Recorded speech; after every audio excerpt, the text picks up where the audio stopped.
Today I'd like to share 5 things you should never say to someone diagnosed with HIV. I haven't really had anyone say these things to me, but I have spent the last 2 years processing privately before I decided to go public with this diagnosis. People often want to say the right thing, but they just don't really know what that is.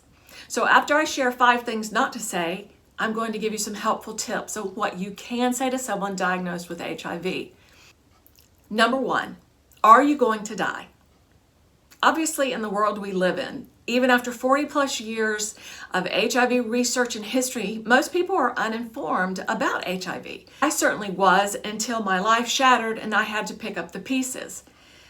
We all probably imagine those pictures from 40 years ago when a diagnosis of HIV automatically meant AIDS and a death sentence.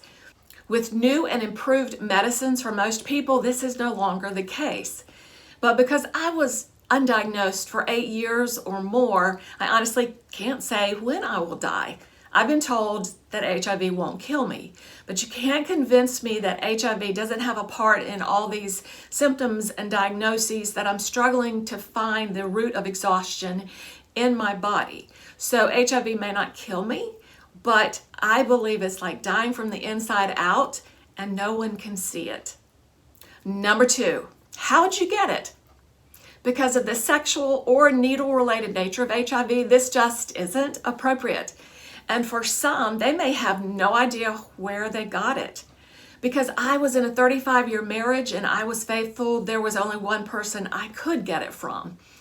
And honestly, for me, it's like I want to explain to everybody where I got it because it wasn't something that I did out of a risky behavior or lifestyle choice.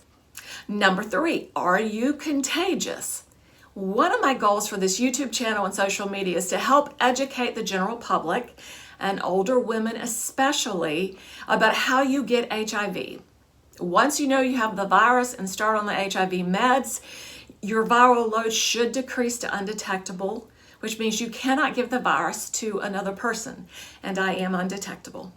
But in general, this is just too personal, especially if the person has been recently diagnosed. Unless you're in a sexual relationship, and that would be something I would discuss immediately. Number 4, are you going to tell anyone? I have a video that addresses this very topic, but if someone asks you that question, they already have the information that you're sick. Receiving this diagnosis is life-altering, and everyone should be allowed to decide who is safe and who can be trusted with this information. By the 2-year mark of the diagnosis, I was ready to go public and step into the calling which God had been preparing for me. But you don't have to tell anyone until you're ready. Number 5, can you have sex again? Too personal. The truth is, having sex can be entirely safe once the viral load is undetectable. But there are so many emotional components to HIV, the person may not know if they ever want to have sex again. And for sure, they're probably not going to want to share that with you. After 2 years of living with HIV and being divorced a year, I'm just reaching the point that I'm willing to even think about dating again. I don't know what that looks like as an older woman and with this diagnosis, and I'm just going to have to figure that out along the way. Only time will tell. And here's one statement that I've heard hundreds of times. You're going to be fine. The medicine is so much improved, and it's just 1 pill a day. Yes, this is true.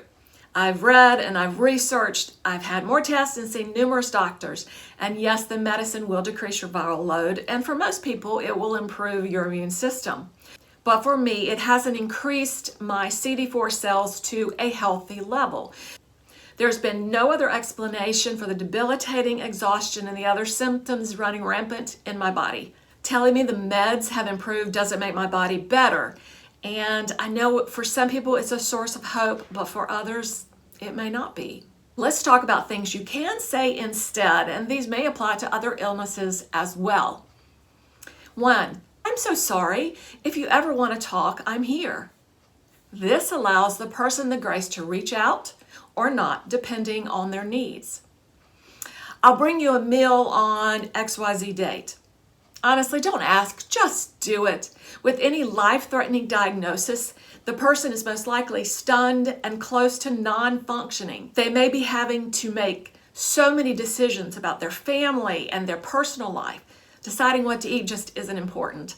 Bringing them a meal says you care and want to be supportive, and that you're not going to ostracize them because of this diagnosis. If the person has kids, ask if you can pick them up and take them out for dinner and a play date. If words of affirmation are their love language, send cards and texts that will encourage them. I loved receiving worship songs when I began sharing this news with my family and friends. Can you think of anything else that would be helpful as a way to serve those with chronic illness? As always, I'm sending hope and much love to each of you.